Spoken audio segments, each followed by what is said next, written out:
That's what she'd like to do. It's okay. Okay. That's why I said we should stop sharing our video. Okay, we'll go ahead and get started then. I wanted to welcome everyone to the Free Inquiry Group meeting. I'm Mandy, I'm the president of the Free Inquiry Group. We are currently celebrating our 30th year this year. So the Free Inquiry Group is a community of secular humanists dedicated to improving the human condition through rational inquiry and creative thought, unfettered by superstition, religion, or any other form of dogma. We are also doing our membership drive this month. So you can go to our website, freeinquiry.org or gofigure.org, and sign up for memberships there if you haven't already. You can also support us for free using Amazon Smile or Kroger Community Rewards. And we do have the link on our website for that as well. And then I did actually have some sad news to share with everyone tonight. We have learned that Matt Kovac, who was the leader of the Cincinnati Atheists and really provided a lot of community to many of us in this area, has passed away. Excuse me, Mandy, I'd like to add something to that. He was also a FIG board member at a time when we thought that FIG might disband, and thanks to him or his contributions, we were able to pull through that period, a very tough period. So I was really heartbroken when I heard the news about him. Thank you. Yeah, it has really been a sad time as I found out with that too. You know, one of the first events I ever went to was with Cincinnati Atheist, and that sense of community he provided was really, really important and touched so many people. The family has asked for privacy at this time, so we just keeping them in our thoughts. All right, so that is all from me. I'll hand it over to Bill to go from there. Thanks, Mandy. I'd just like to let people know that Hera and I will be talking back and forth some. So put questions into chat. I'll try to keep an eye on the chat. And when there's a question that seems particularly relevant, I'll ask Hera about it. And then afterwards, we can open the whole thing up, open the whole gallery up, and talk freely with more questions. Hera Reines grew up in Granville, New York, attended Syracuse University, and holds master's degrees from both Ohio State and the University of Cincinnati. She's been a Cincinnati resident since her marriage in 1962 to Dr. Alvin Reines, a professor of philosophy at the Hebrew Union College. She's been employed as a social worker for Big Brothers and Big Sisters Association of Cincinnati, as well as enjoying the role of editor of her husband's work throughout their marriage. Although Alvin Reines died in 2004, Hera continues to chair the Polydox Institute to preserve and further her husband's philosophical ideas. She's got 3 adult children, 3 grandchildren, and if you saw the meetup page that went out, a very cute dog named Simka. I should add, during this 30th anniversary of FIG, that I think I've known Hera since before there was a Free Inquiry Group, something like 35 years. At least. Ever since almost accidentally attending a talk by Dr. Alvin Reines at the Rockdale Temple in Cincinnati.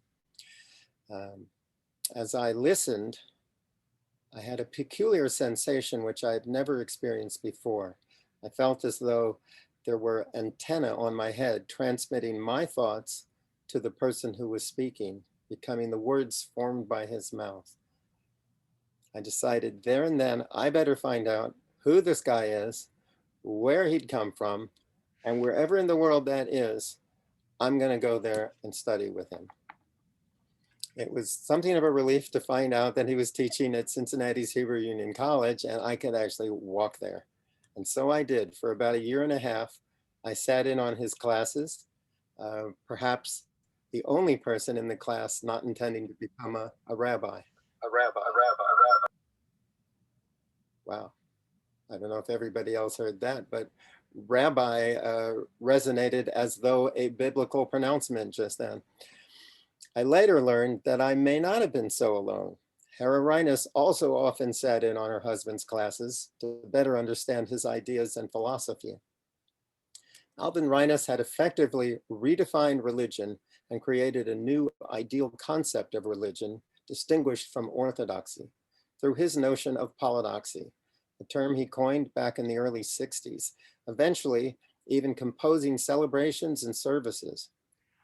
Rabbis he had taught spread throughout the country, creating Polydox congregations whose influence persists. He was having a profound impact on the notions of religion within and without Judaism, as his concepts have broad implication even to non-belief. To give you an idea of the importance of Reines's work, I found a review of his 1987 book Polydoxy, which was published by Prometheus Books, as have many books by secular humanists, humanist thinkers and atheists, which had the following to say, quote, religious pluralism, the collapse of traditional religious institutions, and the growing impact of religious studies have prompted widespread rethinking of what a religion is. Polydoxy offers a brilliant and original theological response to this intellectual crisis by suggesting that there are multiple forms of right belief. In Polydoxy, Dr. Alvin J. Reines has developed a wonderfully unique new point of view in the philosophy of liberal religion. Polydoxy explores the reasons for personal religious freedom, the limits of this freedom, and the rich possibilities it offers to intelligent, thoughtful human beings. Dr. Reines's development of the concept of polydox religion is regarded by many as the most important theoretical advance in contemporary religious thought. It has come to exercise a profound influence upon many of the present generation of liberal religionists. Reines has found that the vocabulary that has been used to express this new religious understanding is still tangled in a thicket of traditional concepts.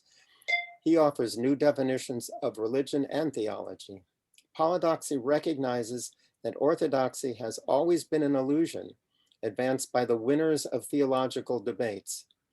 Polydoxy embraces uncertainty and ambiguity, recognizing that it is impossible to know the mysteries of life with any precision.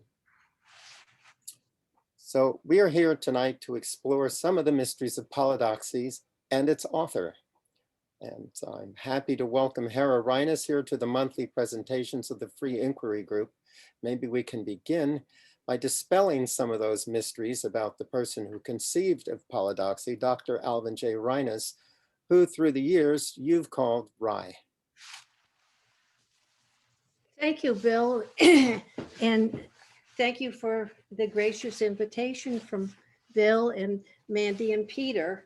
I will start with basically a bio. Alvin Reines was born in 1926 in Paterson, New Jersey, into a warm, large Jewish family who observed the traditional holidays and were a part of the Jewish culture of the time. He was identified early as a smart kid and was given an Orthodox education in the primary and high school of Yeshiva University. He then graduated from Yeshiva University. He genuinely understood Orthodox Judaism. He also respected it for the extraordinary legal system that it was, and it still is. He spent 2 years at NYU Law School and went to HUC in Cincinnati in 1948.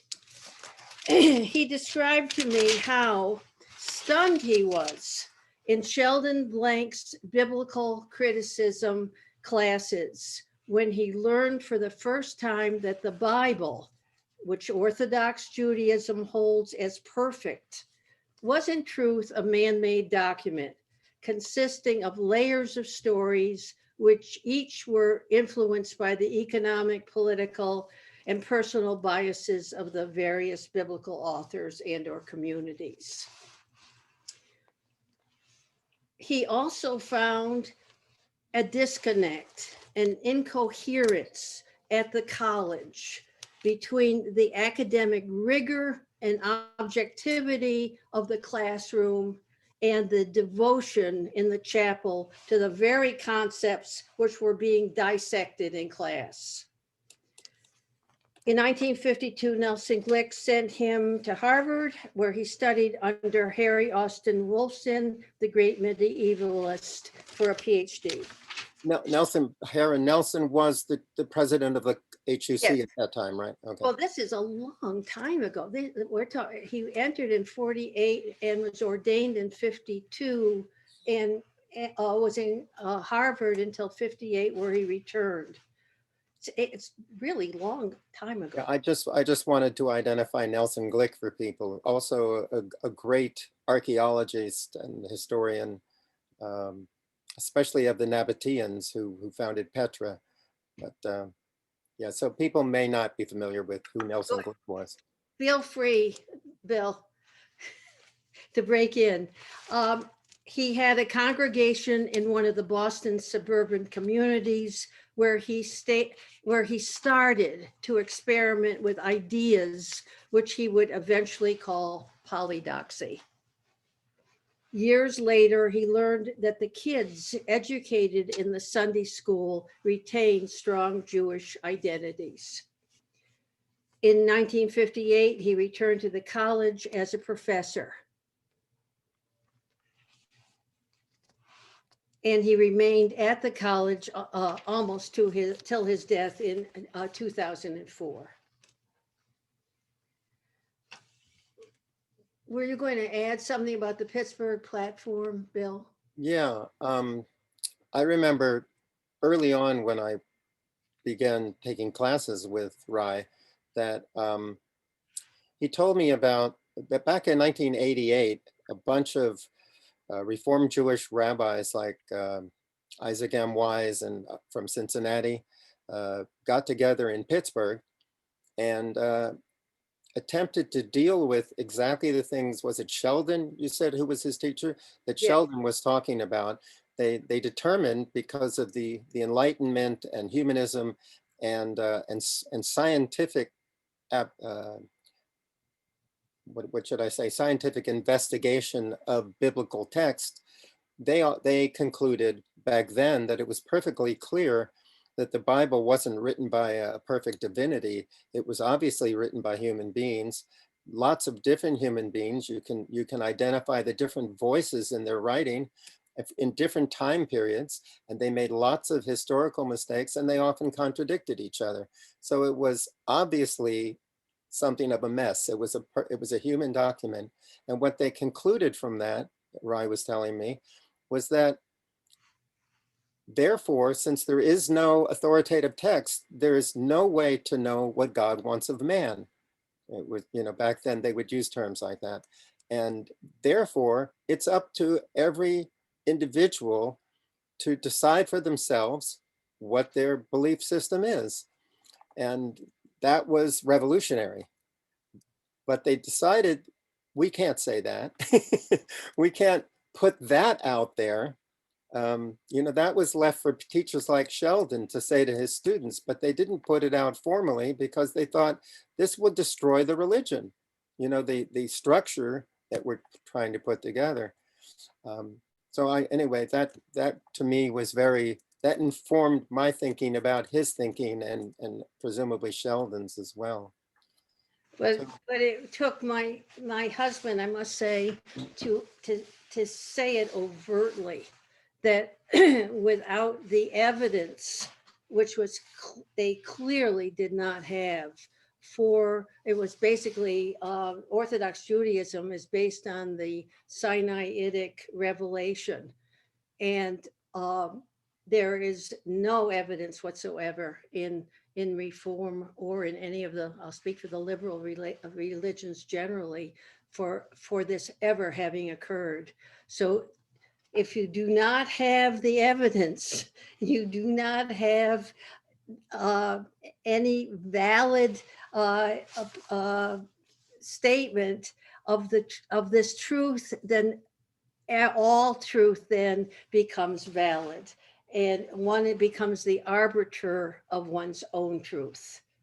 And this, in a very, very quick way, is a polydoxy. So Rai, as you mentioned, he was a medievalist, among other things. He's a philosopher. He employs a lot of terms of Greek origin that I assume philosophy students would recognize, but others may not, which we'll get to, terms like soteria and finitude. And then polydoxy, his own term, also comes from the Greek, meaning poly, many, and doxy, opinions or beliefs. But let's start more broadly with Rai's concept of religion itself, which is different than what most people think when they hear the word religion. Well, it's really a one sentence statement, and the definition of religion is the human person's response to the conflict of finitude. And that replaces the traditional Western definition of a theistic absolutism, right? Right, because when most people think of religion, when they say they don't have a religion, they really mean this absolute response. And we can go into the conflict in detail if you like. And the theistic absolutism, in case that sounds like mumbo jumbo, is basically the idea of this perfect infinite deity that exercises care over humankind in this lifetime and also provides infinite care to the deserving in the hereafter. So yeah, let's talk about the conflict of finitude.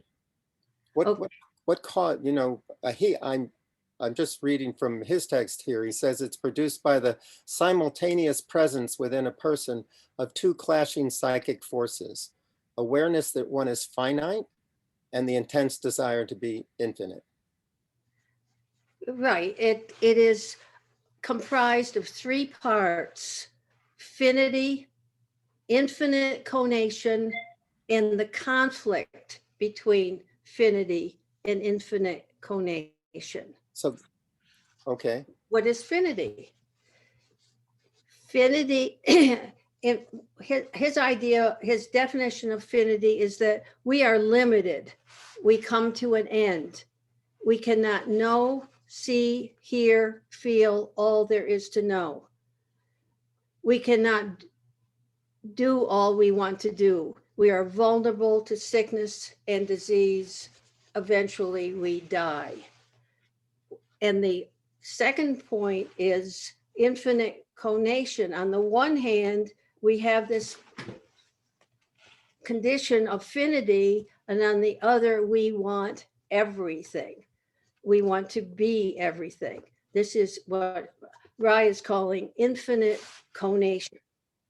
The conflict comes between the two. The conflict comes from our knowledge that we are limited and our passion, desire not to be limited. So infinite conation sounds like it means we can imagine, we have the knowledge of continuing, even though we won't continue. We want, yes. We can imagine universal something, we can imagine being everything, but we have to deal with these limitations, or we don't have to. People deal with those limitations in different ways. They resolve this conflict in different ways, right? Right. Shall I go on? Yeah, something, you got replaced by a K in my. Yeah, the conflict produces pain and anxiety. The purpose of religion is to provide a response to the conflict, to enable a person to achieve a state of ultimate meaningful existence. My husband gave the name to this state of being soteria from the Greek. We also know it as peace, salvation, and for the Jews, it's Shabbat. It's a state of meaningful existence that comes when these two contrary forces are resolved? So the Greek term is usually translated back then as salvation, but that translation usually refers to an ultimate meaningful existence that's obtained through a supernatural saving of a human being, right? And soteric meaning is much broader than that. Right, and that what you're just referring to is the infinite relational response. This is the resolution when we take these two forces and make an attempt to resolve them. So Rai considered that there were three basic categories of that response, right? Yes, and I'll discuss the infinite relational response. This is the response that we really are very familiar with in the Western world, and many of us have rejected because it is it's incompetent. But one should understand what you're rejecting and what the forces are that are at work and why they have been such a strong force for the last 2,000 years. It's the dominant religion of the Western world. So I'll read it. Here it is. The infinite relational response, and Bill may want to enhance this.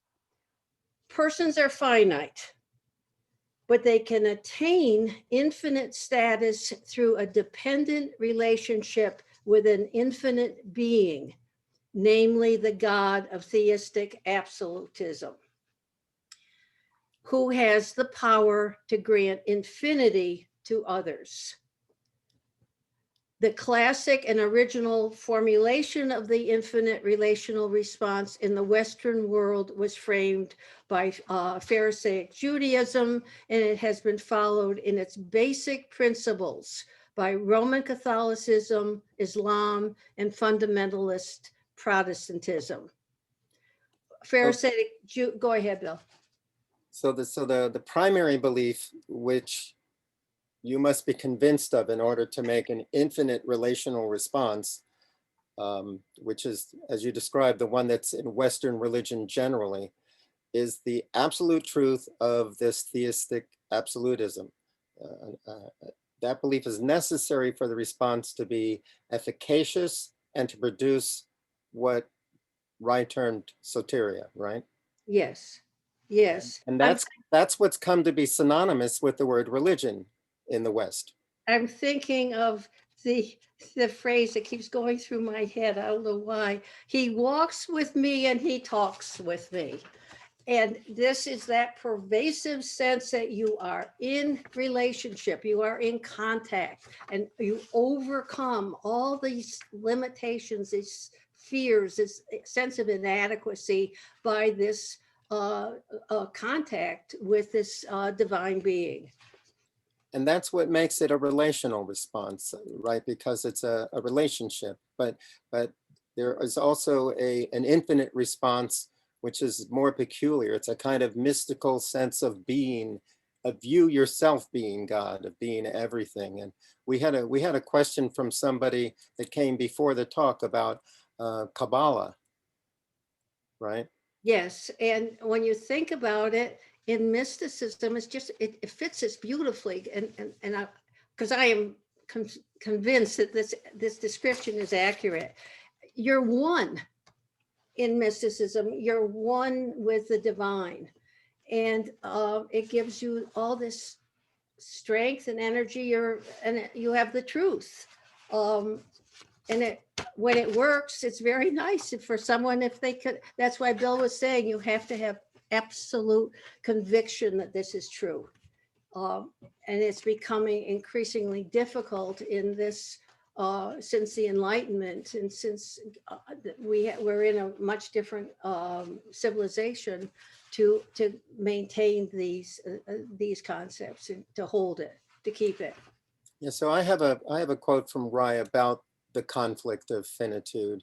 It's a short one. It says, "The conflict of finitude exists entirely in the human psyche and can be overcome only by potent psychic action, that is, by a conviction powerful enough to produce ontal decisions that forge the belief and desires of a person into an enduring integrated structure. So it has to be strong. You have to be completely convinced of it to work. Now, there are two other responses to this conflict of finitude.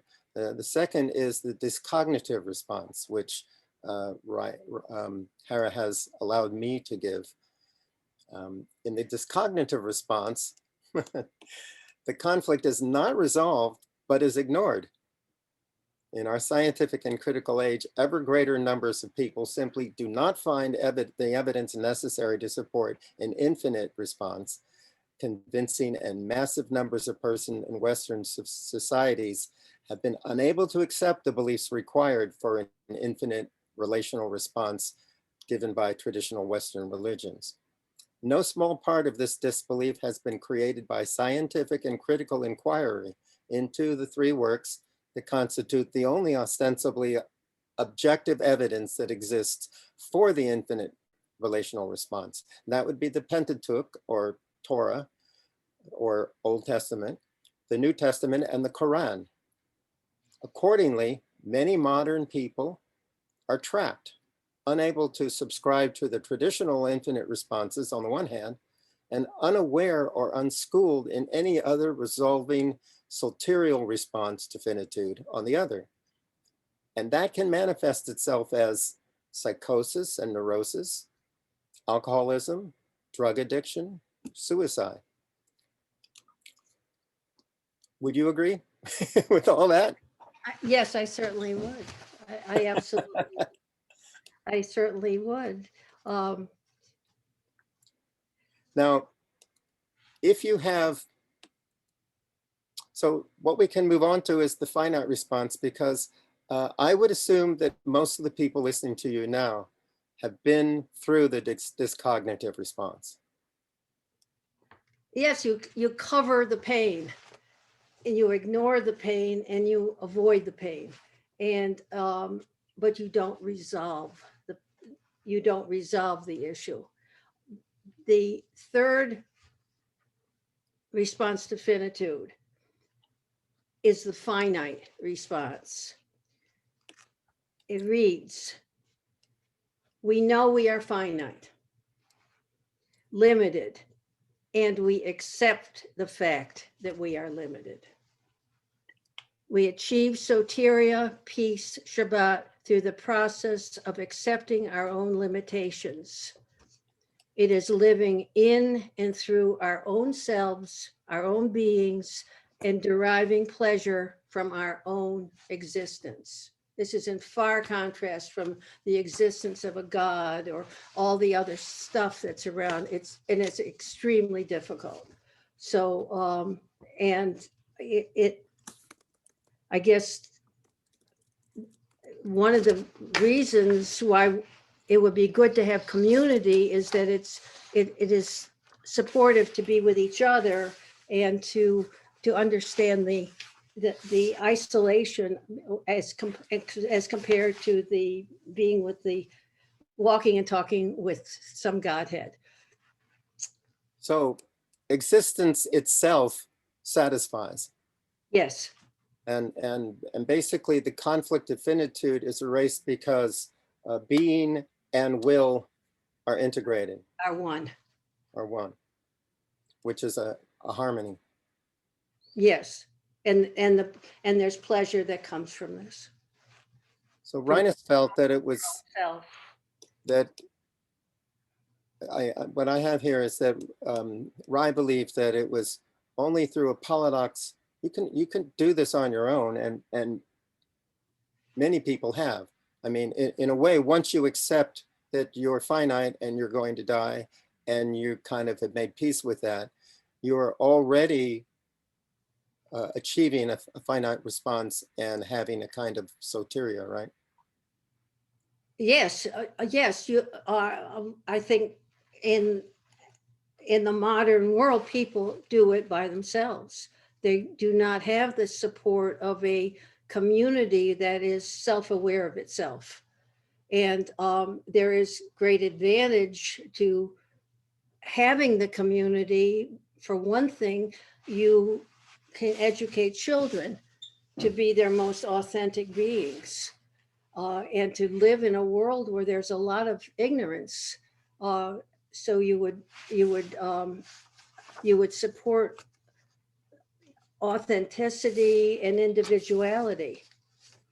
So I believe that it's only through a Polydox community which teaches and approves of all responses to the conflict of finitude that can institutionalize a finite response and create an environment of affirmation, approval, and insight that are all, for him, necessary for the finite response to truly bring soteria. Well, he was basically, he wanted to institutionalize the finite response, because he recognized how important it was in the world we were living in. This was written in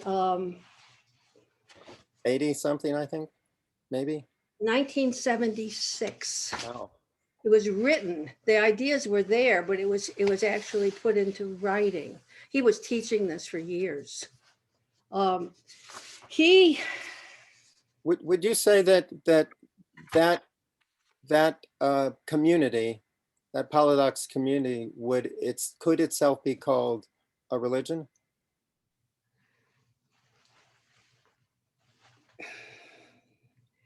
I don't think so, because in a Polydox community, you accept all people, you affirm the rights of all people to their own thoughts and their own opinions and their own positions. And the only limitation, the proviso, is of the Freedom Covenant, so that my freedom ends where yours begins, which would have been a nice thing for our political people to have that operational in the last period of our time. And, I don't believe Polydoxy is a religion. I think it's a description of what a liberal religion should be or could be. And that is a group that accepts various points of view. It's non-dogmatic. so I know that Rye tends, although he discusses the meaning, the ontology of the word God, he doesn't like to use it within the institutionalizing of Polydoxy. So I wondered if you might talk a little bit about God. Well, there are two different subjects. One, he understood that when people come into the conventional temple or church or whatever, and the word God is said, people automatically understand this to mean the absolute, the father figure, the projection of one's unconscious. It's a certain very limited God concept. So he did not allow the word God, G-O-D, to appear in services. Because if you think about it, when most of us are in services and we hear that word, I cringe. And I cringe at all the ramifications of the word, however but it's the same concept over and over again. What he felt was that people have a fundamental right to their own belief in terms of what their own definition of God is, or they had absolutely the right to no God concept at all. It's absolute, there's no reason they should be able to believe whatever they want. Also, he was coming from a very powerful Jewish tradition, and where he was aware of many, many, many different God concepts.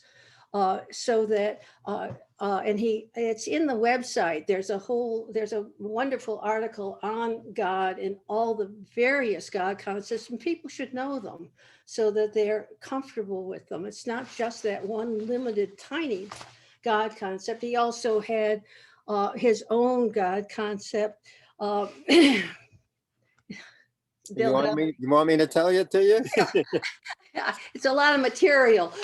Yeah, Which there are, well, let me just preface what you're saying by saying there are two different God concepts, two different categories. One is a supernatural God concept. The other is a finite God concept. So you can imagine, you sort of are familiar with the one, but in a finite God, I think nature would be one of them. It doesn't break into history. He had his own very interesting God concept called holotheism, and I think you have the definition of it, Bill. I do. I just want to say that you started to talk about it. His understanding of all this was partly informed by his tremendous historical knowledge. So he Exactly. knew that the early Hebrews were even polytheistic. Yes. And after being monotheistic, there were many different, you might call them God concepts. He would actually say they were different gods. Each one of these was a different God for these different periods in Judaism, and it's true for Christianity too. There's really more than one God in Christianity, and but He also, he was working as a rabbi and working in a Jewish institution, and he, because of the education and he saw the Jews as an incredibly productive group of people who are continuously adjusting and adapting to their own times and their own places. So therefore, he felt that his own idea, his own concept, polydoxy, was absolutely appropriate for a people who were constantly evolving and adapting to new worlds and new pressures. And additionally, not only did he find it appropriate to Judaism, but he found it specifically appropriate to being American. Oh, absolutely. He as time went on, he recognized that that polydoxy was a very it was a typical, it was something that only an American could produce, because there was such an emphasis on individuality and the searching for authenticity. Right. So I've got a quick definition he has for God as he might see it from a Polydoxian point of view, or he calls it the enduring possibility of being, the permanent ongoing potentiality from which the universe is continually being realized. Well, that may sound pretty vague and broad, but it needs to be broad. It needs to have polydoxical application. But holotheism is a fairly recent word, surprisingly. It was coined in the 1820s, and it's from the Greek, hyl meaning matter, and theos meaning God. And so it's distinct from materialism, since the holotheist sees the material universe as God, as distinguished from other forms of theism, in that the holotheist does not believe in a supernatural or dualistic universe. I'm not sure that's, as with many words, I'm not sure that hasn't evolved to be somewhat different. I don't know if he would still identify as a holotheist now, but I'm not sure. But we may be getting into the weeds here.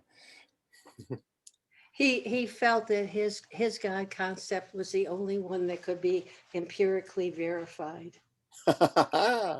Yeah, that sounds like him. Yeah, it sure does. I mean, why make a God concept if you can't verify it from a totally rational point of view? Spot on. So this isn't a question that we had discussed previously, and I know that the whole thing we worked out kind of a couple of days ago disappeared from your emails, And so we spent the last hour trying to sort of reconstruct how we were going to do this. So if there are rough spots, please be understanding, everybody out there. But this was a question that occurred to me late last night, because I've been working with a Jewish Israeli film festival that for years I served as a juror. And I watched a film last night that provoked some thinking in me. And I was also raised in a Reform Jewish household. Bry, on the other hand, went to a yeshiva, essentially an Orthodox Jewish school. So how important do you think it was to him that Polydoxy be viewed as a Jewish religious concept, or as something much broader and more applicable beyond Judaism, or even organized religion generally? And what do you think he would have thought about your presenting his ideas to a bunch of atheists and secular humanists? I can answer the second one because it's much easier. Okay. Obviously, he'd love it that I was doing this, but he certainly did it himself. And I don't recall which occasion. Well, what was interesting is that he was lecturing to the Unitarians, to both to a number of groups, but I think it was St. John's, I think so, wanted to employ him as their minister. They had at some point, it was the late 80s. So obviously he was speaking for a very large Polydox needs of people. Originally, he considered his writings to be, he called Reform Polydox Judaism, because he felt that there was no definition. This is how, basically, to a great extent, how it started, was that this need to, as I said, in class, they were teaching one thing, and then they go into the chapel and suddenly they're revering God.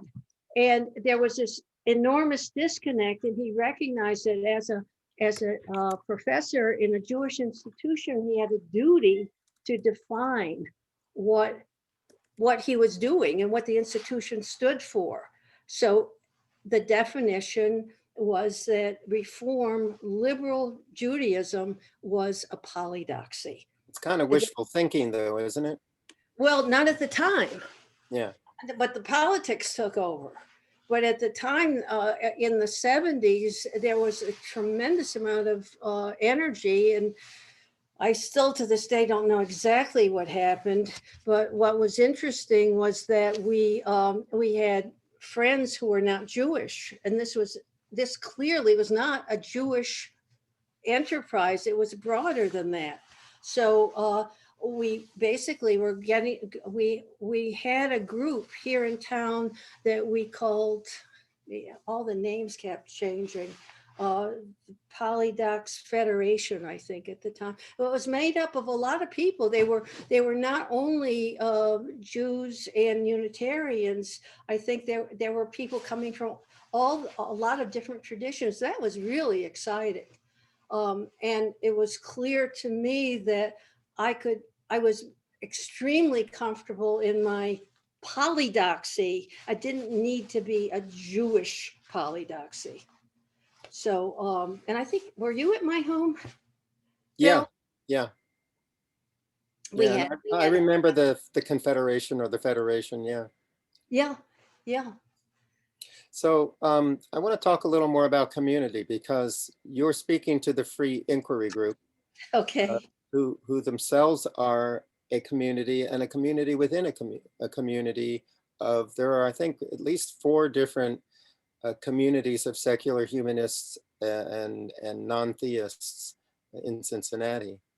They don't always get along, but they're there, and so polydoxy to me was a really interesting concept to bring to them, because well, for obvious reasons, but also because of the fact that he felt that it was important that it have a community that it would function in. And I always found myself trying to figure out, well, what if all beliefs and all means of achieving Soltera are acceptable within a Polydox community, what unites that community. And it took me a while to really understand that it was this absolute dedication to the Freedom Covenant, to Yeah, the commitment to to respect each other's truths, and also that proviso that otherwise you have chaos. If everyone has their own true belief and everyone is right, then chaos. But if you have the limitation of your freedom, your ends where mine begins, you have that controlling principle. Really wanted to validate and institutionalize the finite response. He thought it was important. For one reason, and I think we've sort of alluded to this, there are a lot of us out there who have made the finite response. Also, the establishment religious institutions have a tendency to excommunicate people who do not agree with them. He felt that the process to arrive at the finite response was lonely and painful, and only in a community would you could support each other. There are two aspects of this. One is the actual community. The other is education. And he felt that our kids should have as exquisite and as excellent an education as possible. The purpose of the education would give them support for their individuality and their authenticity. I found a quote relating to that. Good, let's hear it. He says, although the Polydox religionist has the freedom to pursue a solitary course, Polydox religion is organized because, as is true in most cases of human endeavor, or maybe this may not be his quote, this may be partly my writing, as in most cases of human endeavor, individuals can better achieve their goals collectively than separately. Thus the ideal practice of Polydoxy requires above all knowledge. For the exercise of freedom presupposes the ability to choose amongst alternatives, and such choice cannot take place without knowledge of the alternatives. And then skipping ahead to the end of this, it says, and the mere fact of being united in community with others who share one's fundamental religious principles brings a sense of fullness and release from isolation.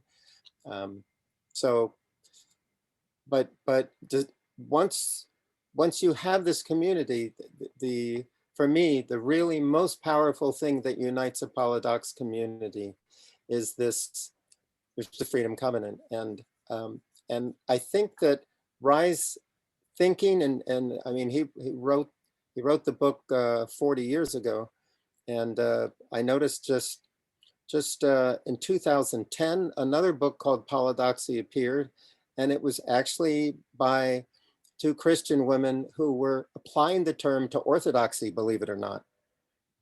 It's just mind-boggling, but I just wanted to bring us up to date. I want to mention two things that I became aware of. One, I just became aware of it recently. Many people may have seen Senator Josh Hawley, who was giving the where's my fist? Giving his fist to the people who were storming the Capitol.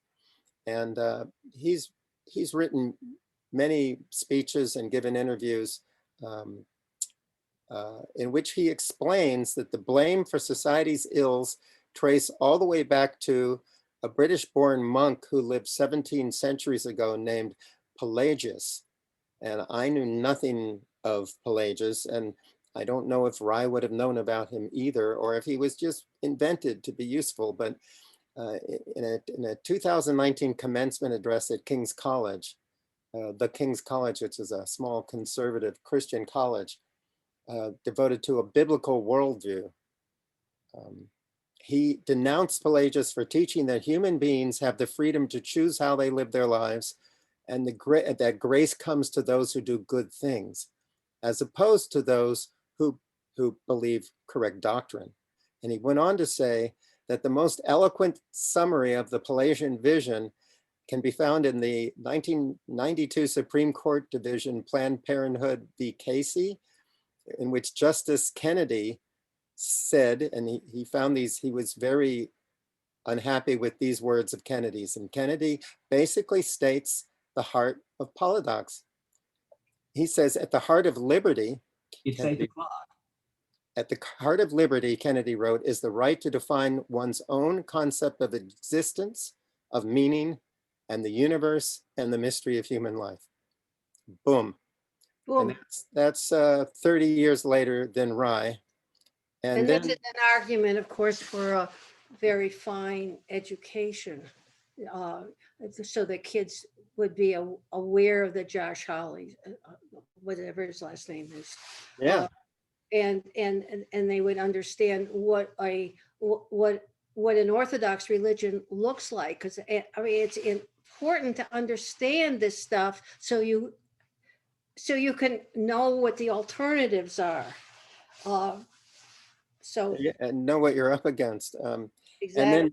And 50 years after Rye's Polydoxy and the Freedom Covenant, the principle of the Freedom Covenant was almost perfectly articulated by Ruth Bader Ginsburg, Supreme Court Justice, dissenting in Burwell versus Hobby Lobby stores, right? And her opinion was, where do I have this? She offered a clearly intelligible restatement of the principal corollary of the Freedom Covenant. She said, she made it real clear, your right to swing your arms ends just where the other man's nose begins. And that's the corollary to the Freedom Covenant, that in giving respect to each other for beliefs, you understand the limits of Yeah, well, right, and I don't think I stressed it strongly enough, because I think I just made a very factual discussion. I lost my thought. Freedom Covenant. I'm sorry, it will come back.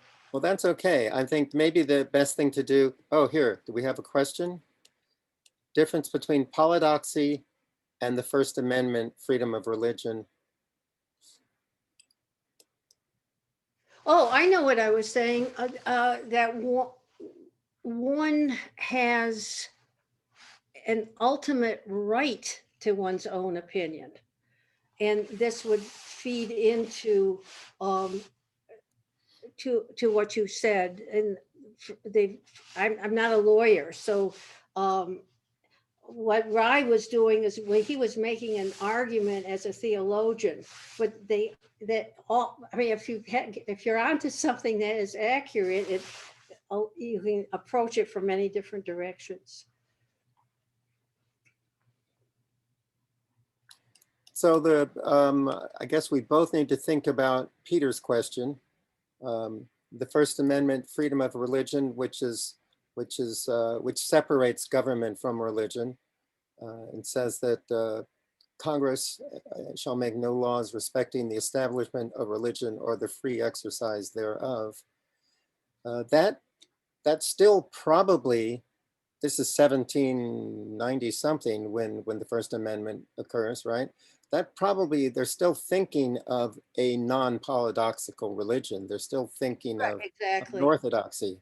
So in a polydoxy, which is a very contemporary modern concept, you do have this absolute right Yeah, so to there, your own opinion and to your own practices, by the way. I never even went into any of that stuff. do you want to talk about, because one of the things Rye did was he literally created services and celebrations and all sorts of things that could be used within Polydox Jewish congregations. But I didn't want to get into that too much because I don't want to either, because it's technical, and but he was presenting an idea, a definition of what a liberal religion should be, and he was teaching rabbis who were going to have to go out there and to either implemented or not implemented. And How were those rabbis received? it's interesting. I just went through a lot of old letters because my kids want me to start cleaning stuff up. And there were a lot of people. This was either letters that were written on Rice's either retirement or his death. The rabbis who said they owed their whole careers to him. I mean, once you get a concept, then you can act on it. It's a breakthrough thing. You see yourself, you see the world in a certain way. You know, I think what we can do is open up the whole, bring everybody back on, make everyone visible, and just open up a kind of chat for everybody. I'd like to thank you. Beautiful presentation, very thought-provoking. I must thank Bill. Bill and I really worked on this. And I'm very grateful to Bill because when people say they don't have a religion, and I understand completely what they're saying they do not have that finite response. It hurts because there's other thinking that has been done, and it's enriching. And so I'm glad to have the opportunity to state it. Would you go so far as to say that when people gather together in a Polydox community and they have a finite response, they have a discognitive and then a finite response, that by Rye's definition of a religion as a resolution to the conflict of finitude, that they do indeed have a religion by his broad definition? Well, the finite response is what he felt was an authentic response, and it was he felt that, as I said, it should be institutionalized and recognized. See, one of the things I like about Rye's stuff is that he's redefining what religion is. Yeah, in addition to redefining what God could mean and all sorts of other things. Well, he had to, because he was a a professional in a world that made no sense, and he knew better. So he was able to come up with a concept which explained what a liberal religion is. And if you'll listen to the people, everyone's coming out of this Abrahamic religion, and they reject the traditional version of it. Some people are lost. Yeah. And it breaks my heart to know that there could be an alternative for them. At least they would know about it. And it very much in terms of, another thing that is, to me, is so unpleasant is that they're delegitimized. So that if you're not a believing whatever you are, you're not a full religious person. And you deal with these people who know more than you do. They don't. They know much less. What they know is ignorance. But they think if I say I don't believe in this so-and-so, I can't sit in these services, I can't do this, I can't do that, then I'm some kind of a heretic. Whereas I'd like to think that my religion is the one that took the study and the thought and the pain and the understanding what history was saying. yeah, and something else that really impresses me about Rye, and it's not true, it's not as true for me, but he really understood this angst, this anguish this cognitive anguish, right? Because Yes. it was true for him, because he was a thinker and he had to resolve these things. But, for if you just come home and crack open a beer and put your feet up and watch television, that can be your way of resolving the conflict, which is just by not dealing with it. Well, that's the discognitive response. Never having the conflict in a way, but it's always there. It's there. It doesn't go away. Oh, I let's think, see. yeah, Jenny had a question. There are some questions. Do you have any knowledge of how Rai would look upon non-Western religions like Buddhism and Hinduism? No. That's honest. I off the top of my head, I don't, but I think there's a lot of resignation in Buddhism, which is exactly fits the finite response, where you accept limitations. I don't recall what Rise had to say on the subject. I've accepted my limitations a long time ago. Yeah, you made the finite response. Exactly. Exactly. I be finite. I know it. Yeah, I just want to thank you again. I think Bill suggested earlier that we open it up. You can unmute yourselves and jump in and join the discussion now, I think, if that's fair to say, right, Mandy? absolutely. I've got everybody on the screen again. Good. So I would like to ask a question. You said that as an alternative to non-belief, there's Polydoxy has something to offer. And so I missed that. How is that? So I don't know what, I have a disconnect there. I'm not sure I understand. Well, you said that you feel anguish for people or angst for people who say they have no religion. No, And that no. Polydoxy has something to offer that people who would say that. And I'm not sure I understand that.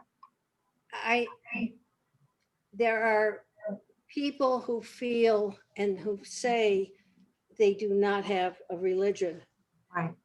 And what I understand them to be saying is they do not accept the finite response, which to a great extent involves also God. The infinite response they don't accept, I'm right? sorry, the infinite response. They reject that response. Therefore, they do not have a religion.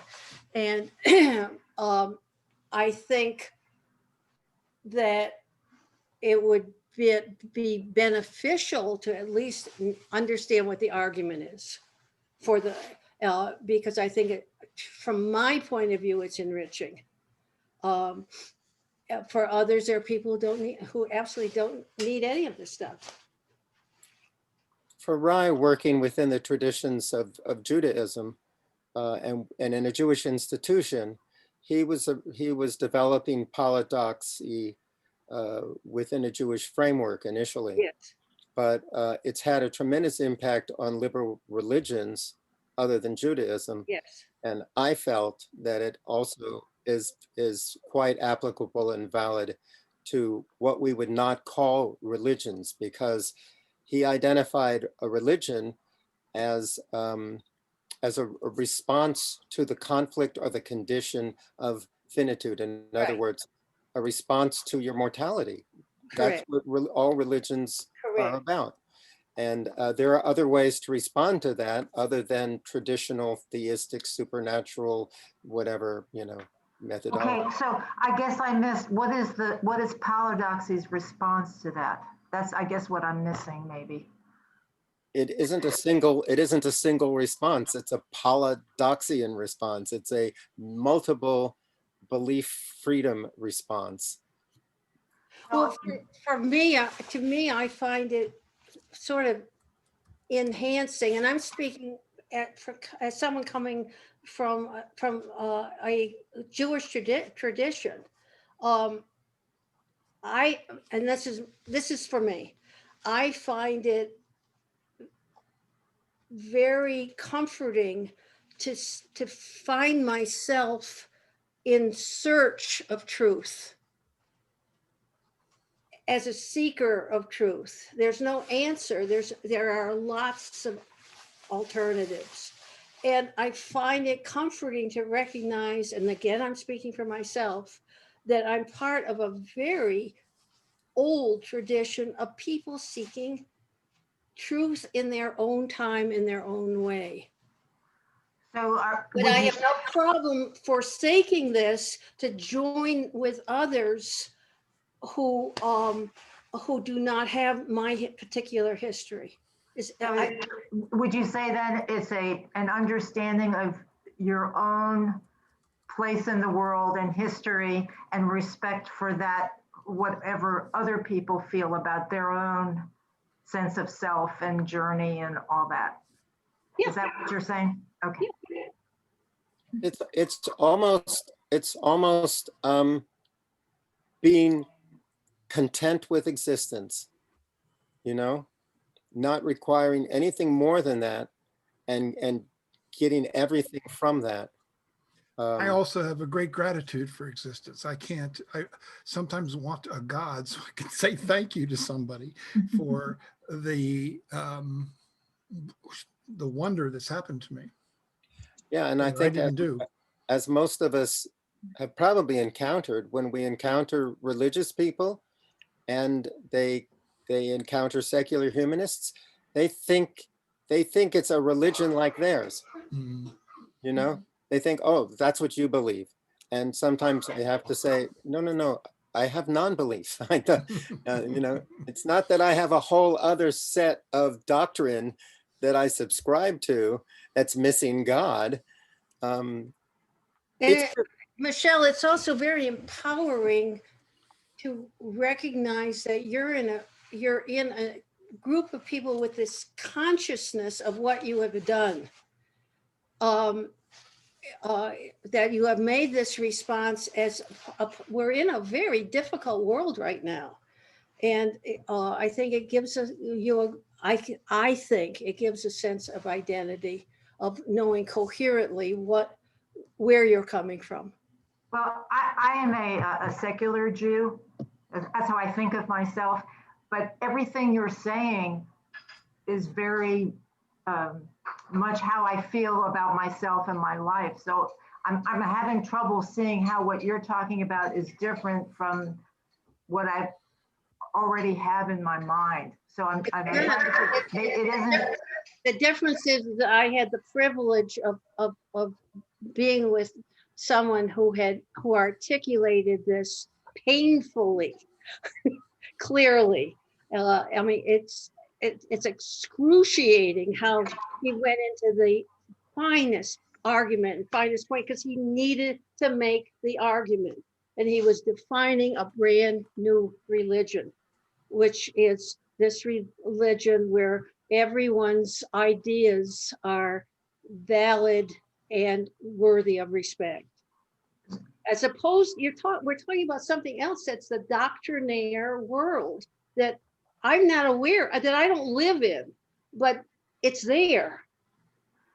What I'm thinking, and I hate to take up so much time, but what I'm thinking is that I'm already, that I'm part of that without knowing that I'm part of that. Right. Okay. Right. But isn't it nice to know isn't it nice to know? Oh, yes. I just want to make sure that I got it. You know, that's all. That I understand it. Yeah. Thank you. I told myself before I met my husband, I really made an honest effort to understand what Judaism was.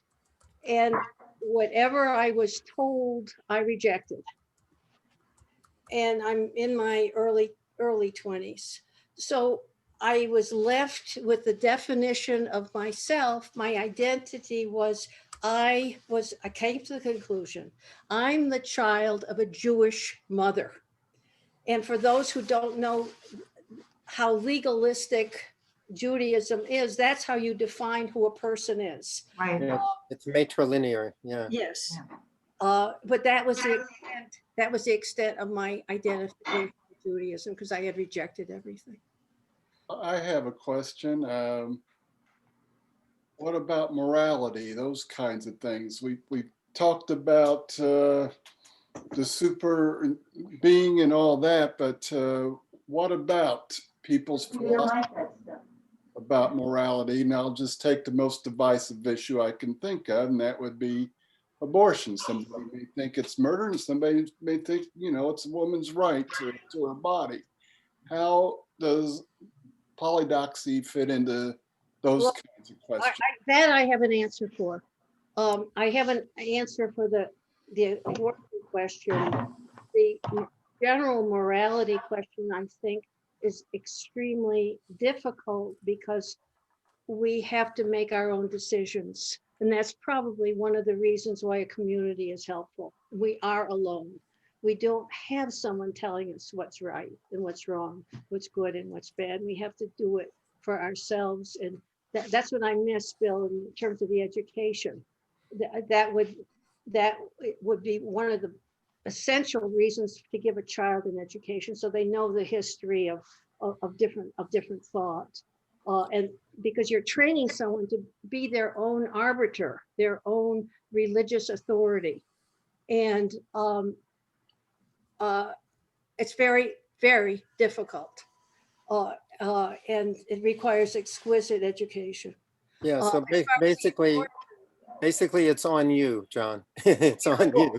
But we're gonna hold it Well, to I agree with the education that, you know, and the more rounded you have and the more philosophies and the more lawgivers and everything else and history that you have in your head, and you can soak that all in and make it for yourself. I understand that. I think you're absolutely right. Education has everything to do with it.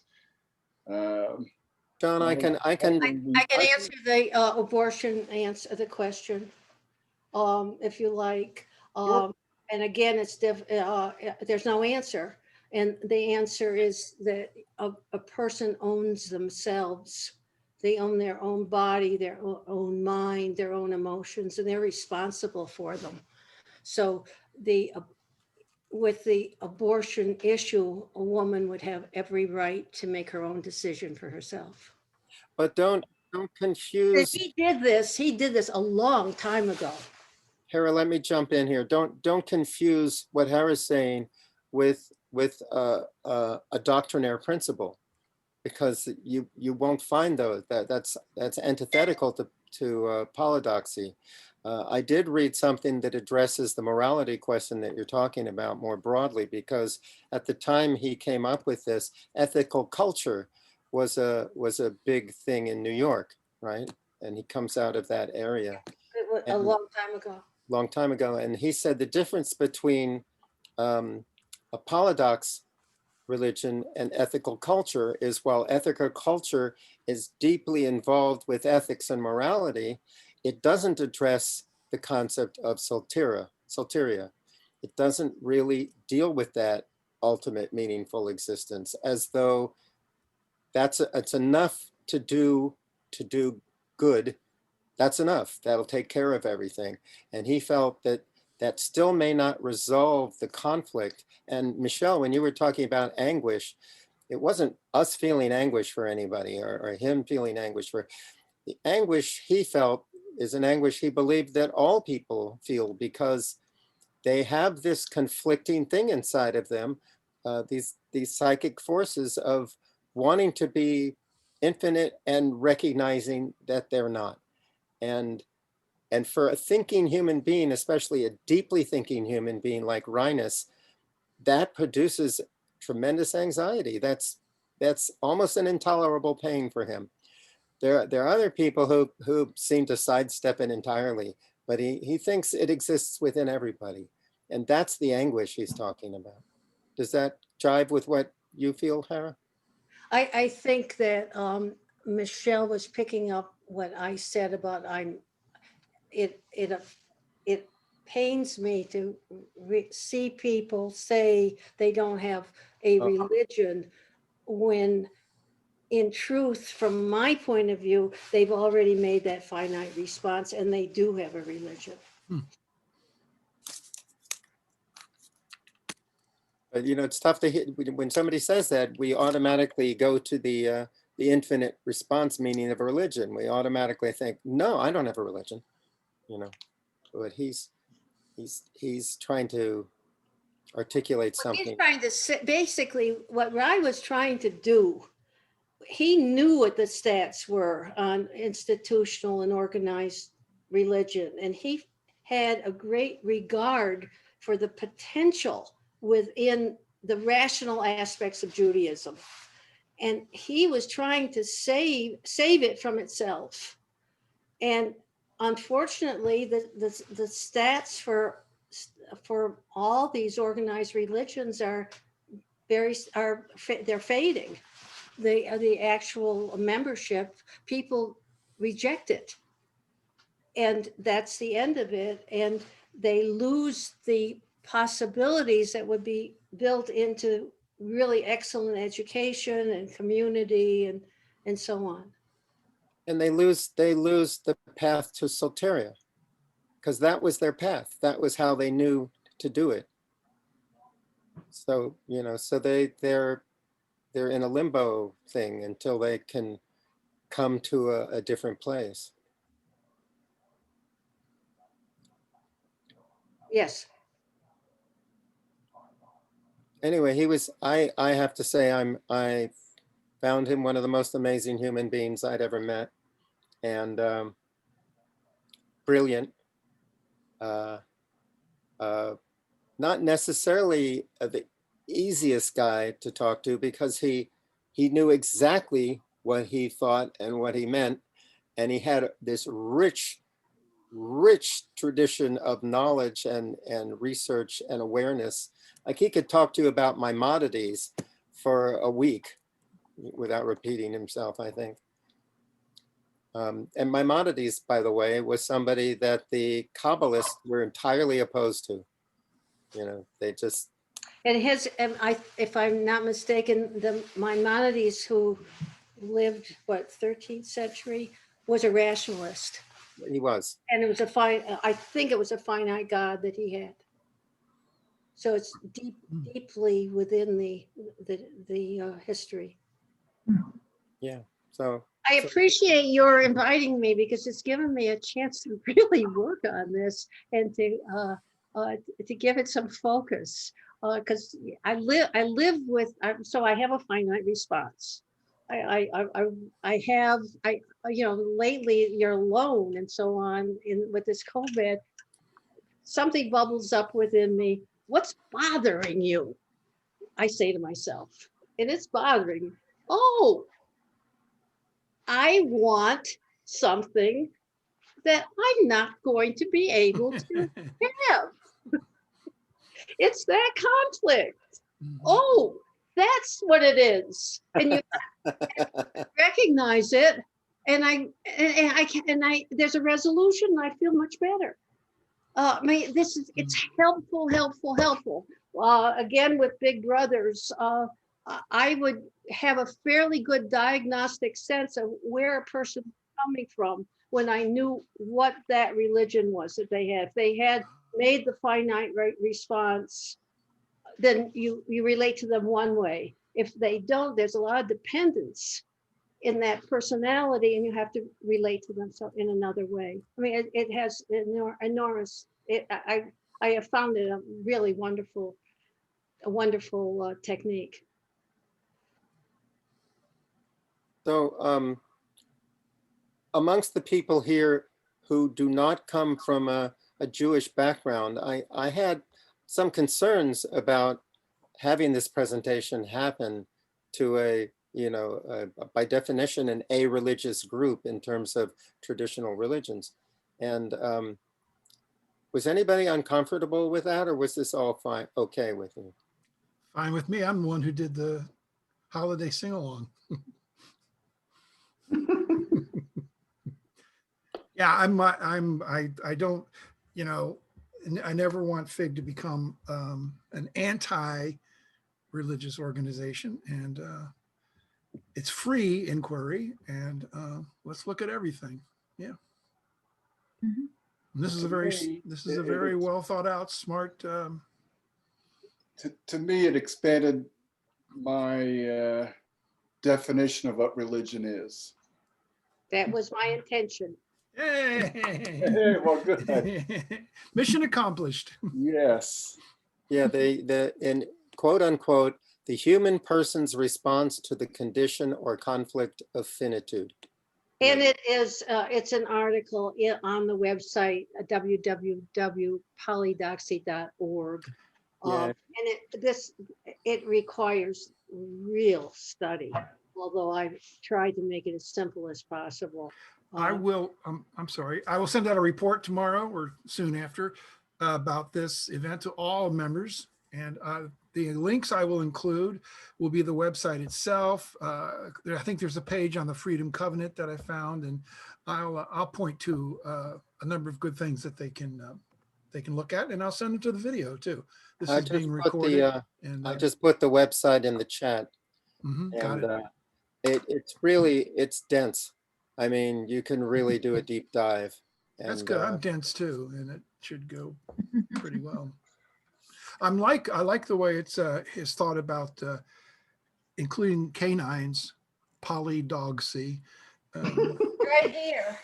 No, that's about including physicians, Peter. I got the Polydoxy. Yeah,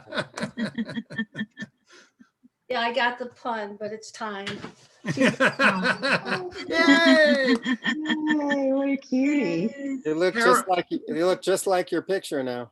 Except that you Hera, have- in a minute, I'm going to put up the announcement for next month, and it's Sean with his dog. So we got a lot of speakers with dogs. Not the Sean. There's a Sean on our site right now. It's not the same Sean. You might identify him a little further. Sean Jeffers. And the title of his presentation, The, in quotes, science of racism. The Science of Racism. As soon as, I just leave up Hera in case anybody comes along and wants to join, they know what they're joining. As soon as we're done, boom, it switches to Sean, and it's the science of racism. I understand. I've made a finite response. Every response I make is finite, I think. Can I just get in here real quick before we wrap up, if that's where you're headed? I just want to say, I have been really depressed for about a week, and you have put your finger on the cause, because I was questioning, like, well, if all these religious people can believe this stuff that makes COVID not as bad as it really is, why do I have to suffer because I'm having this existential crisis over what's going on in the world in general, but COVID and he who shall be nameless. Forgotten. I just want to thank you, Hera and Bill. And Bill. This was very helpful to me. It really kind of focused me on what I've been thinking about. So Look, I the dogmatics, unfortunately, take power. And What? the people who take on a dogmatic, I'm sorry. Yeah. Very confusing, Hera. Very confusing.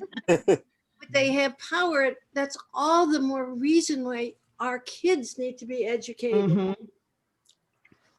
Right, And we do too, frankly. right. I'm very afraid of those robot dogs that she's talking about,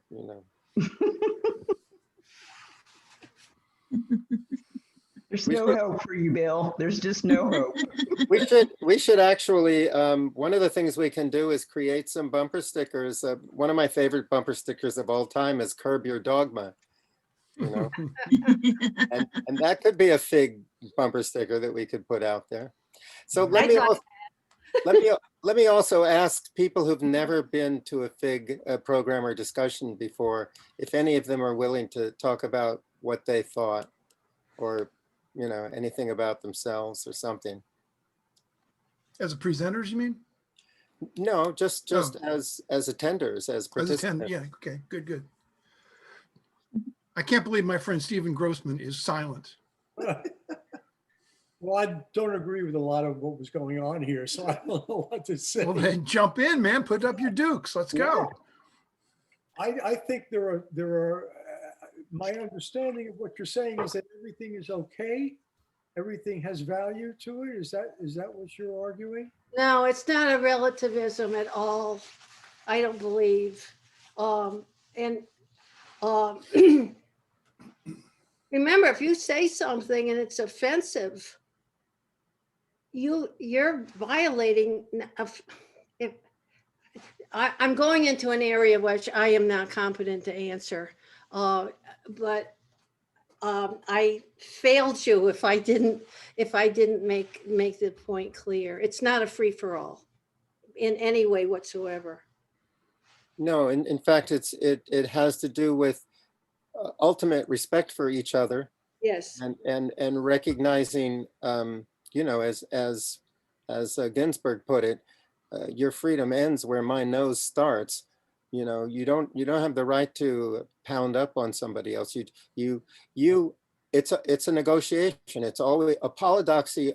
A Polydox community requires constant negotiations with each other out of respect, for recognizing that they have determined for themselves what their belief is and where they find soteria, and being willing to accept that. Well, I didn't want to come in because I didn't think I expressed myself the way I wanted to. I'm a religious person and I'm a scientist, and I think that I don't know how many others of you are scientists, but as a scientist, I have difficulty with some of the things that people are saying. Scientists believe that the search for the truth is a foolhardy search, but it's the most important thing you can do because it puts you in touch with the best and the brightest.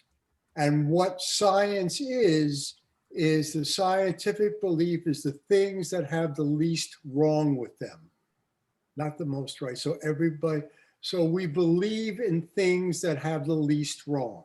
Now so that would negate a lot of different ideas, and it would honor other ideas. I don't see what's wrong with that. But it sounds like you folks do. Is he having some kind of orthodoxy there? There was a time when I had difficulty with some members of FIG who, what did I call them? Scientific rationalists, who almost seemed to be creating a religion based on fact. That for instance, the thing that Mandy read at the beginning, it has, one of the things it has in it, I don't know if you have it in front of you again, Mandy, but The creative thinking. the creative part of it, that creativity isn't particularly rational. In fact, it's almost irrational, but it can lead to some of the same facts, and often does, But in science, it's then tested, which is the correction. We're going Right. afield of this. Right. Right. That's right. But I had a great quote from Einstein someplace where he said like 90% of what he does has nothing to do with being rational. I can't remember it exactly, but no, I completely agree with you in terms of science and like material fact and stuff like that. But belief is not necessarily, belief is a funny word. It kind of means more than one thing, right? It might mean what you think to be true. You have to get to some conclusion sometimes when you don't have enough information, and you have to believe. I can't But prove Ryan would not accept the leap of that, what you're calling the leap of faith. He would not accept it. Mhm. He, Well, I mean, I have to make little Rational- leaps of faith when I. It's all rationality. There was absolutely nothing beyond that. Yeah, so that's why It's one thing. That's why I thought, Stephen, that what you started out saying sounded entirely consistent with Rye's position. You know, everything that you said in the beginning, until you said that you were in disagreement with most of what was said, it sounded totally Maybe consistent. I probably didn't understand it. I mean, that's possible also. I just, I mean, my expertise is in creativity also. So to me, there's no dichotomy between creativity and science. I mean, Nor for me either. most great science comes from creative leaps, which have later been Right. shown to What was the name of the guy who did the Ascent of Man? A physicist? Oh, no, you're talking about Chardin? No. Oh, Darwin. Oh, no, Hmm? not Darwin. Yeah, Scent of Man is Pierre.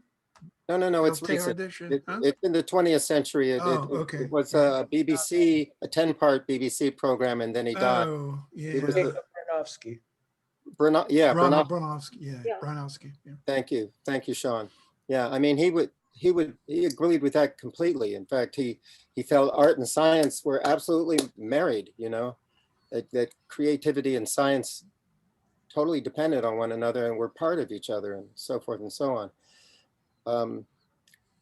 I think to look to Polydoxy for a refutation of something, let alone an affirmation of a truth, it's not the right place to look for those things, I think. But aren't you saying that it's an affirmation that everybody has a piece of the truth?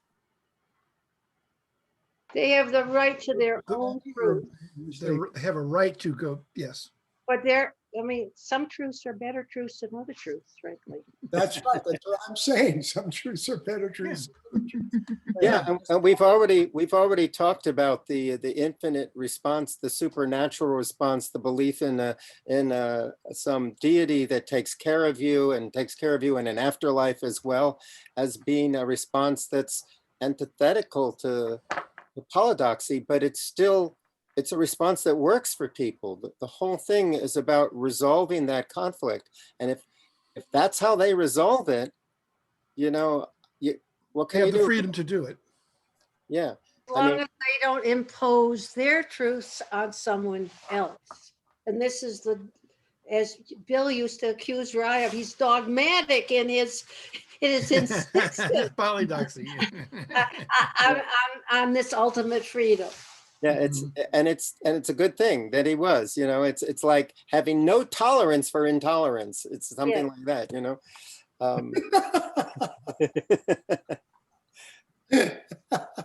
I think for me, That's I beautiful. just want to say something real quick. So I've never been to a FIG event before. This is my first one.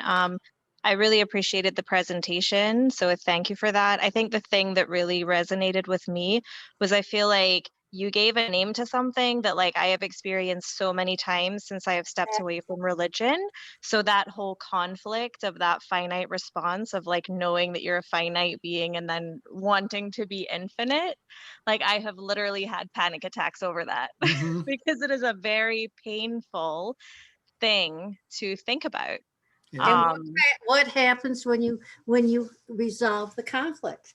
I don't know how to resolve it sometimes, right? So like that's the problem is, and actually part of the reason why throughout the years I've kind of waffled in between like atheism and theism has been part of that struggle to resolve that conflict, right? But then I can only get so far, and then my rational mind kicks in again, and then I think I can't carry this through to the logical conclusion. It's just Harry, what does your theism look like? Well, for me, it's been kind of like a, I guess, very liberal Christianity, I suppose, because I don't really care for a lot of the rules that they impose on people. And to me, I feel very strongly about, you know, I get very troubled by a lot of religions with how they seem to work very well for a certain group of people that meet certain attributes, right? But then if you're like outside of that group, it can be a very difficult place to exist. Yeah, you're false. You're false if you're outside of that group. You're negated. Right. Yes. And a threat. Yes, for sure. I think the thing that sums up what you're saying is the last scene from Inherit the Wind, where Spencer Tracy is alone in the courtroom and he has two books in front of him, and one is Darwin's 1859 Brilliance, Origin. and the other one is the Bible. And he picks one up and he holds it in one hand, and he picks the other up and holds it in the other hand. He takes both of them, puts it under his arm, smiles, and walks out the door. I think for me, that said it all. I love that. Well, for Wright, the Bible is not a holy document, and only very small portions of it would be salvageable. And he would find intent. He would find he was trying to save the whole thing and try to get some remnant that was viable in those documents. And I guess the interpretation would be that it was a people's way of finding truth for themselves. And that satisfies me. But I mean, I don't read it. Well, of all the creation stories that, I've heard of, the moon having sex with the sun, all kinds of things like this idea of this things unfolding one out of the other, the light and the darkness and the separations, it just shows a keen awareness of how the world seems to be structured. And it gave a good foundation for people without science to understand, oh, that's how it all happened. Okay, I'll buy that, and go on as a people and say, this is what we believe. They're trying to understand the world that they were living in, but we're living in a very different world. And absolutely. We need our own understanding, and we need to have the authentic sense of the value of our own thoughts. Mm-hmm. What you were defining religion, but it occurred to me you were also defining science, because you kept saying that was before science. Mm-hmm.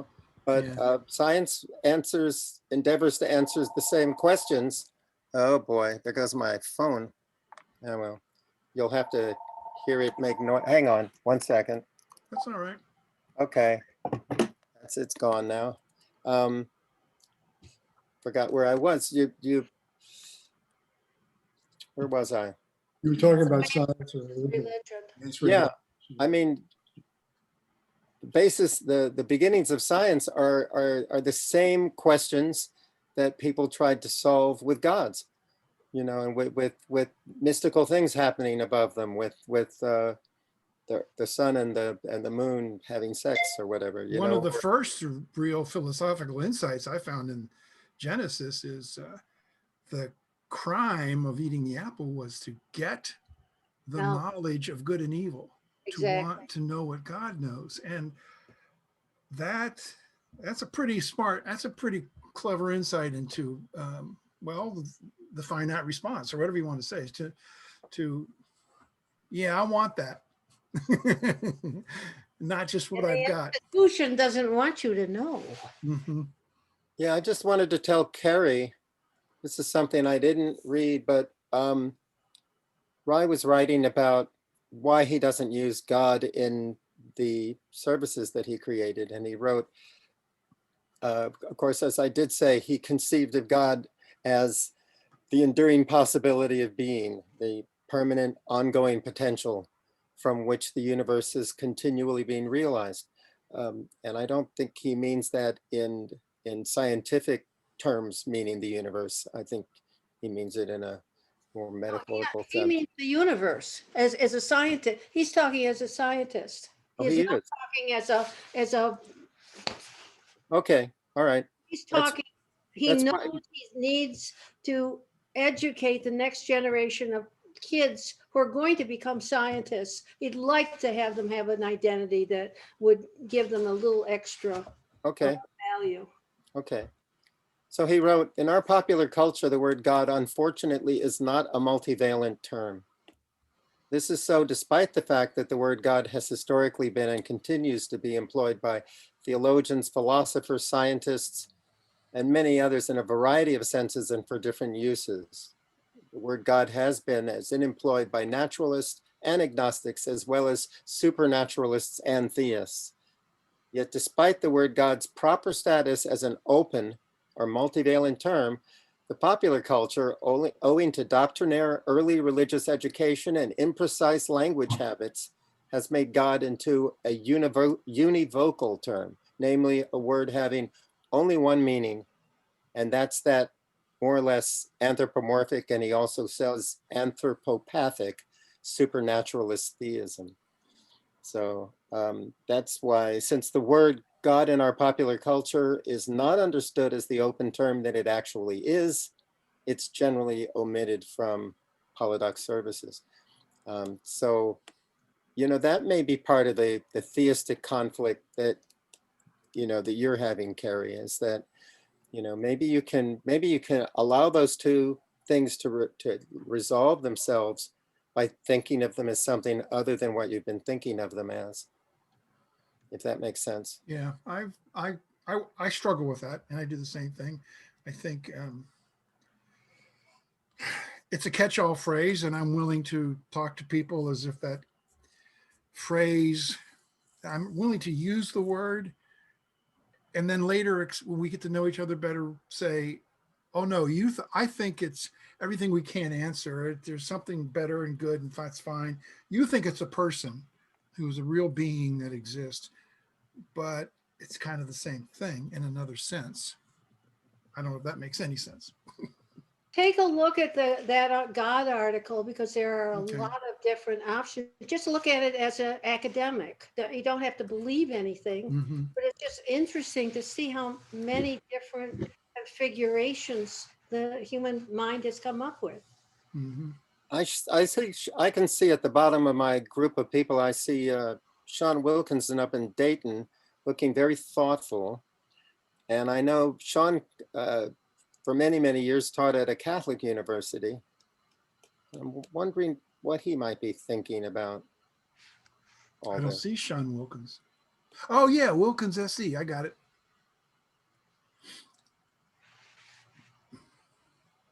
First of all, just let me say I really appreciate the session this evening. I thought it was very worthwhile. Lots of good things. The fact that I taught at a Catholic university, I think, is completely irrelevant for the most part. Except for one thing that I will say. I'm not Catholic. As best I understand it, I would describe myself as Polydox. But I have to say, for all of its being steeped in Catholicism and Marianism in particular, it was the most accepting, Yes. open-minded, supportive, generous, thoughtful group of people that I think I could have encountered anywhere. I came into that institution as a complete outsider, just total outsider. Most of the people did not know what to make of me. Just to give you an idea, my undergraduate education was at Antioch College, and that almost kept me from being hired all by itself. But they were so gracious and so welcoming. It was a bit as though some person from a very remote, strange, foreign culture had washed up on their shore. And by golly, they were going to be nice to that person and look after that person and be supportive. So Here, I'm an ex-seminarian, Franciscans. yeah, they never persuaded me to share their religion or their point of view. But I'm talking about purely human interaction and being willing to accept otherness. What I'm just going to say that I think one of the things that makes that possible is that they have made their own response to the conflict of finitude. it's what we described as an infinite relational response, but it achieves for them the same soteria that Rye is trying to find ways for people to achieve without that response in a different way, without going to an orthodoxy or even a fundamentalism or a supernaturalism or a classically theistic, resolution.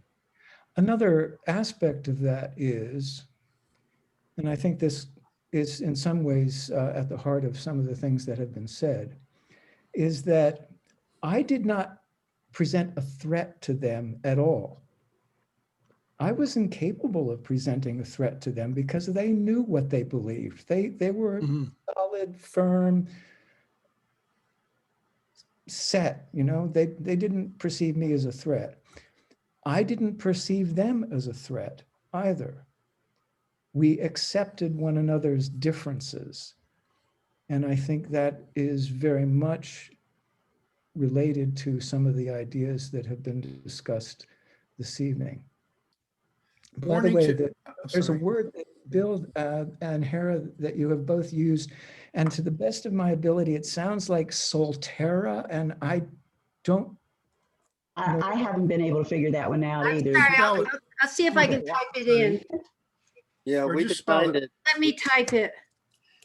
Now I figured this out.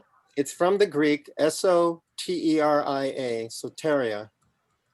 It's okay, soteria. In its original Greek meaning and used in Greek Orthodox stuff, it means salvation. But really it's about an ultimate meaningful existence.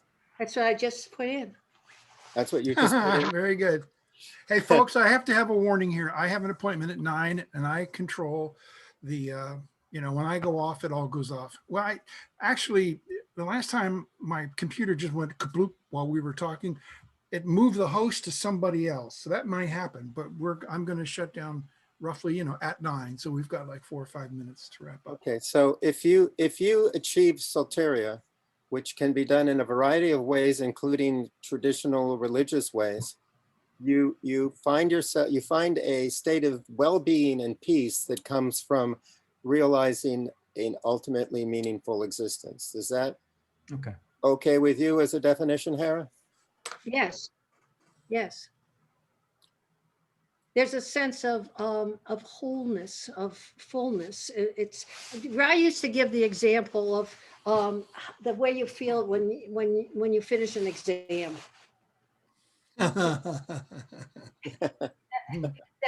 That's the feeling. And you think you passed. And you just feel it. The way he feels when he finishes an exam, yeah. Also, how you feel on the top of a mountaintop. There's a feeling of wholeness and ultimate meaningfulness. He had to work out his own language because so much of the language had been associated with other meanings. So, and he was criticized for the word polydoxy. It's a strange word. And it meant what he said, but it wasn't very catchy. What was the word that they wanted us to use 10 years ago, Bill? We made a chant out of it. Who wanted whom to use what? Oh, the big philosopher, Kurt. Eupraxiphy. Remember eupraxiphy? I do vaguely. Yeah.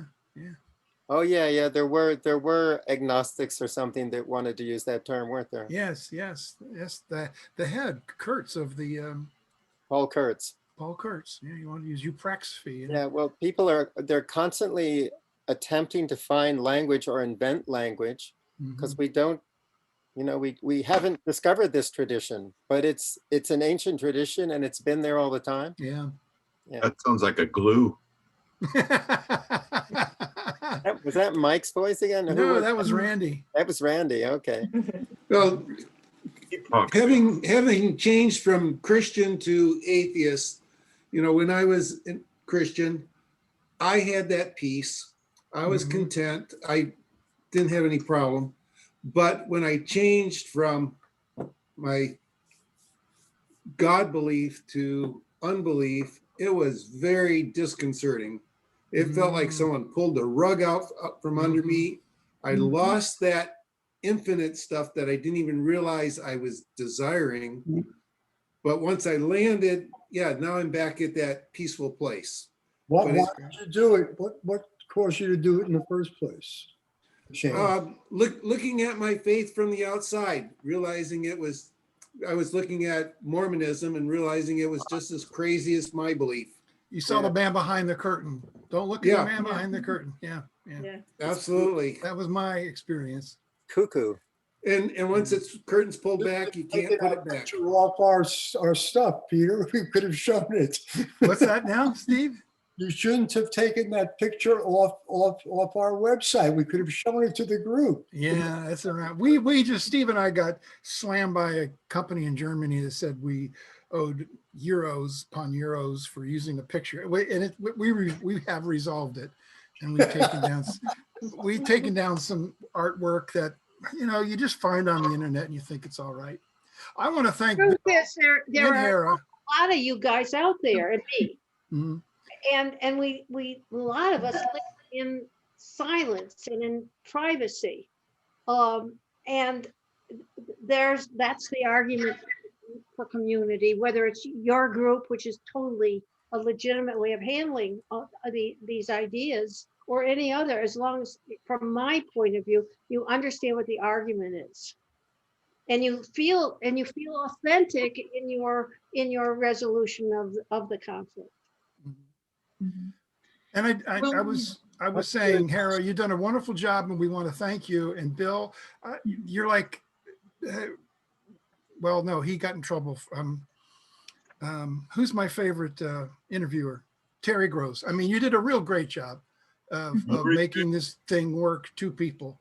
Well, Bill and Bill really worked very hard, and I'm very grateful that he gave me the opportunity to say this, because obviously it means a lot. And I live in the privacy of these thoughts without a community to share them with, except for the isolated rabbinic friends that I have. So there's a code word, sort of. I'm feeling my finitude. We all understand exactly what we're saying, because we're living in this under these horrendous conditions, and it's nice to have someone else say, "Yeah, me too." And I want to thank Hera, who has been living with these thoughts and with this enormous body of thinking and writing and work that she has edited for decades, and now kind of shoulders the responsibility of what to do with it. And I wanted other people to know about it. And I wanted her to be able to touch a community, and a community that I like to think is Polydox, and talk to them from a different perspective about something that they share. Hera, and everybody new, you're welcome, always welcome to come back to FIG and listen and participate in the future. Yes. Definitely. Well, thank you both. Thank you. All right, folks. Thank you. Thanks Gotta close everyone. up. Thanks everyone. Manuim. Everyone for coming out. Adios, amigos. Thank you. All Thank righty. you for having me, as they say. You're so welcome. It was a wonderful treat. You did a great job, Hera. Thank you. Yes. Thank you. Bye-bye. You too, Bill.